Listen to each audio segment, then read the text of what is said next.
Allez. Donc, depuis le mois de janvier, j'ai repris ce programme de réadaptation cardiaque.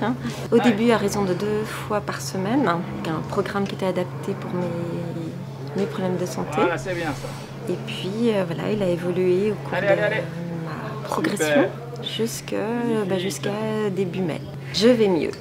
Ça m'a aidé par rapport aux symptômes que j'avais, qui étaient essentiellement la tachycardie au moindre effort, et puis oui, l'essoufflement à l'effort, au moindre effort. Donc là, j'ai encore des symptômes persistants, mais on va dire la fréquence cardiaque s'est abaissée. Elle est toujours, on va dire, encore un peu haute, mais pas autant qu'avant. Ça m'a permis de reprendre progressivement aussi une activité professionnelle que j'avais dû encore arrêter. Donc voilà, j'ai repris en janvier complètement la réadaptation. En février, j'ai recommencé un petit pourcentage en parallèle, une activité, mais dans un poste aménagé aussi. C'est encore voilà, un peu fragile. Et j'augmente progressivement voilà, avec mes capacités de récupération. Donc actuellement, là, je suis à 40%. Puis voilà, je dois continuer à prendre soin de moi à la maison. Il ne faut surtout pas que je m'arrête. Voilà, donc c'est pas comme moi je l'imaginais, on fait ce soin, ce programme, puis après tout est réglé, tout rentre dans l'ordre. Non, c'est pas ça, c'est pas encore fini.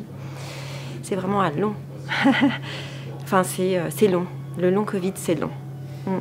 Non, c'est vrai, pour tout, c'est long. Peut-être pas récupérer sa vie d'avant, ça je commence peut-être à faire le deuil. C'était mon objectif au départ, mais là, ça sera peut-être autre chose, mais ce sera... Ouais, quelque chose de bien autrement. Peut-être. Voilà, mais en tout cas, oui.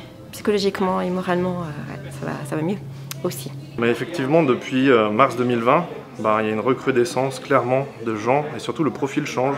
Des gens plus jeunes, pas des gens forcément avec des pathologies respiratoires définies de base, mais acquises avec ce virus, en séquelles.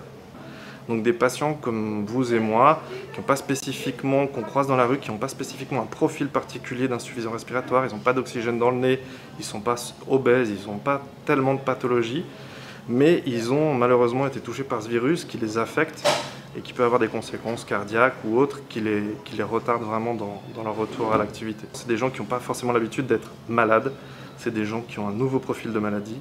Et le fait d'être suivi par des professionnels de la santé comme les physiothérapeutes, c'est un vrai plus de qualité et ça les rassure, il y a une composante psychologique très importante. On espère que par le réentraînement à l'effort et par l'activité physique, on arrive à remettre en route une activité cardiaque qui est normale. On a vraiment le visuel, le retour visuel de l'adaptation cardiaque à l'effort, donc ça c'est ce qu'on recherche.